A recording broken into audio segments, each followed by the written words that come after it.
crochet crowd. Inspire, create, and celebrate. Let's learn something. Welcome to the Crochet Crowd. I'm your host, Mikey. Today we have a review and a how-to series on using the Red Heart all-in-one quilt motif yarn. This is using corner to corner, and this yarn is specifically designed to do corner to corner, and the way that it's been designed, it allows me to be able to do corner to corner the way that I love to do it, the way that I've taught it here on YouTube for years, to be able to do it in a really cohesive way. So within this particular product, you're going to notice is that it will create 5 of these motifs that you'll see, and the colors that you'll see on here match the colors that you'll have here. Now, when you're going to play with this kind of yarn, it's actually starting from the center of the ball. So you have to just grab it from the center, and right where you see this color change right here, this is going to be the very start of a new motif that you'll begin to do. So in the next video, I'm going to show you how to be able to play with that in order to make it work. This particular motif that is made here will do a 9.5 inches by 9.5 inches square, and it's going to have a recommendation on the back of the label on how to use this yarn, but you'll also find more information on yarnspirations.com. On the back of the label, you will see instructions in multi languages that you'll have, and it also will have the motif in crochet diagram format, just like you see. And so you can have the written instructions, or you can follow that. Now, my tip for you is if this is too small for you, just grab your phone, take a photograph of it, and then just blow it up on your phone to be able to read it more clearly, if that's something that you're struggling with. But you're going to notice is that patterns with using this yarn on Yarn Inspirations, they are also going to have the same information, because this motif is the only thing that can be done out of this yarn. Now, if this particular yarn is not suiting your fancy after you've decided to buy it, this kind of yarn is also fun to be able to do in a self-striping yarn kind of way. This yarn is timed specifically so that the tail ends, you'll have a starting tail and an ending tail, and everything in between will be changing the color when it's supposed to happen. It's recommending a 5.5mm size eye crochet hook, but you're going to notice is that I put multiple hooks here on the camera, because your tension may be specific to you.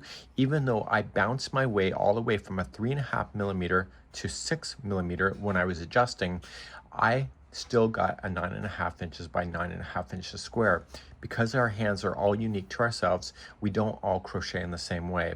So you'll have to figure out what size hook is your standard.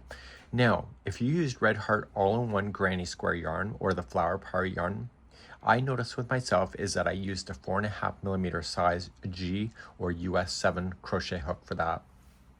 So I decided to take a risk when I made these. I thought, well, if that kind of yarn took that same kind of hook, then maybe it's the same kind of hook for this yarn, and it was exactly right. So I'm going to take you in the next video to show you where your standard should be, but I did go up to 6mm at times, and I went as low as 3.5mm, so E, F, G, H, I, J. So I found myself almost like a surgeon. Okay, I made some decisions. I need to be able to adjust my tension, even though, and if you take a good close look here, even though you can see it here, you can't tell when I was changing the hooks to the different sizes, because it adjusts in its yarn and it will be able to play. So when we're doing those automatic adjustments, we don't want to necessarily frog all the way back out to restart that color. We can adjust in real time. So for example, say the transition is not hitting right where it's supposed to, we have to make a decision, and I'll be showing you those decisions in the next video on being able to adjust. So our goal then is to have this seamless transition from one color to another, and I'm going to be showing you tips on being able to do that. So this particular yarn is available on yarnspirations.com, and it creates like a motif look to it. You're also going to notice is that there's other instructions for other blankets that are out there on Yarn Inspirations as well. And when you go to look at all of these instructions, they will say direction of the work. This is the very starting when you go to start your square, and it will be growing out this way, and it's going to show you the direction. So when I'm teaching you this particular example, I'm going to show you what that means, because it's going to matter to you. So this is the direction of the work. So this is the very start, and this is the very end. So it's really a neat concept in order to be able to play with. I found this so much more easier than Red Heart all-in-one granny square yarn as well as Red Heart all-in-one flower power yarn. And I felt this was such an easier journey to be able to make this happen. So you're going to find different things like you see right here. You can play with different ideas, and you can mix and match this with your favorite Red Heart Super Saver yarns in order to make Christmas kind of blankets. So you can do something like this.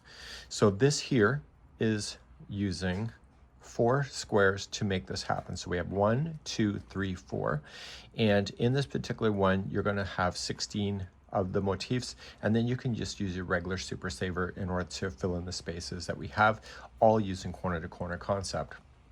Now, what you can't really see here in this picture here is that the connections that they did, they have you sewing it together. I thought, you know what, that's going to be a deal breaker for me. So I spent time today to be able to figure this concept out in order to reduce my workload by doing a join as you go.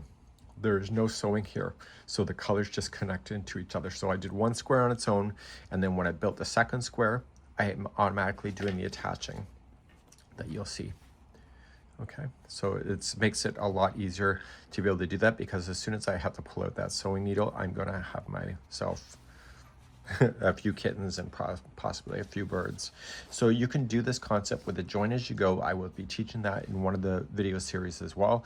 So we'll be doing how to do a square on its own. Then I'm going to show you how to do a square and attach it to its neighbor. And then I'm going to show you how to do another square and to be able to attach it to 2 neighbors at the same time. So that would be something like this.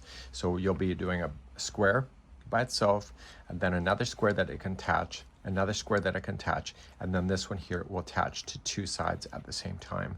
So that's something that might be of help for you to be able to know. And I found myself the extra time that it takes to learn how to do the attaching yourself, you're going to save it in the time of sewing this thing together. So once you get this concept here, you see how it's kind of looking a little bit raggedy right here. This here has been sewn. I'm going to show you how to avoid that to be able to make the concept so that you can just do a join as you go with corner to corner. So once you get these motifs done, and there's only 16 of them, you're going to find the rest of this will just like be really quite quick. And so you'll be able to learn that here. So you have a choice to make. Are you going to learn this particular concept right hand or left hand on screen is your choice. Click the video and we'll take you to that video next. So make your choice now.